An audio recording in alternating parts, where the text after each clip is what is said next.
नमस्कार। News of Gandhinagar daily headlines today. આ agency બંધ ન કરો, લાખો લોકો મરી જશે, બિલ ગેટ્સની એલન મસ્કને ચેતવણી। ઈરાન સાથે મિત્રતાના કારણે ભારત પર ભડક્યું અમેરિકા, સતત બીજી વખત આપ્યો ઝટકો। 487 ભારતીયોને ડિપોર્ટ કરશે અમેરિકા, વિદેશી મંત્રાલયે કહ્યું, દુર્વ્યવહારનો મુદ્દો ઉઠાવીશું। ગુજરાત સરકાર, કૃષિ ખેડૂત કલ્યાણ અને સહકાર વિભાગ, ગુજરાત સરકાર દ્વારા આયોજિત મિલેટ મહોત્સવ। ગાંધીનગર તાલુકા પંચાયતની ચૂંટણીમાં ઠાકોર સમાજનો દબદબો। 28 બેઠકો માટે 60 ઉમેદવારોને મેદાને, 19 બેઠકો પર ઠાકોર સામે ઠાકોર। ગાંધીનગરમાં ઠંડીનો ચમકારો, તાપમાન 18 ડિગ્રી। તંત્રી લેખ: ક્રૂડના મુદ્દે પ્રમુખ ટ્રમ્પને સાઉદી અરેબિયા ગાંઠતું નથી। આખરે વડોદરાના હરણી બોટકાંડના મૃતકો માટે વળતર જાહેર કરાયું। 12 માસૂમ સહિત 14ના થયા હતા મોત। શાહરૂખની મેં હું નાનો બીજો ભાગ આવી રહ્યો હોવાનો સંકેત। કલોલમાં સોનાનો સૂરજ ઉગશે, મંગુએ ચંગુને પ્રશ્ન પૂછ્યો। વાંચવા જેવો લેખ, જાણવા જેવું ભરત વૈષ્ણવ। ઈરાનમાં હિજાબ વિવાદ ફરી ઉગ્ર બન્યો। બાંગ્લાદેશમાં ફરી એકવાર હિંસા ફાટી નીકળી। શેખ મુજીબુર રહેમાનના ઘર પર પ્રદર્શનકારીઓનો હુમલો।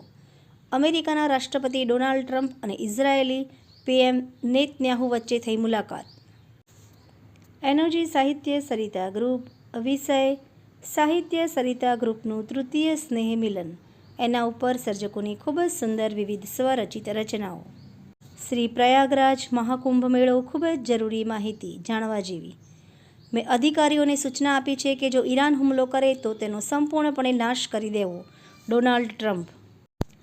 મુખ્યમંત્રી શ્રી ભૂપેન્દ્ર પટેલ પ્રયાગરાજ કુંભ મેળામાં પહોંચ્યા। ત્રિવેણી સંગમ ખાતે પવિત્ર સ્નાન કરીને અર્ઘ્ય અર્પણ કર્યું।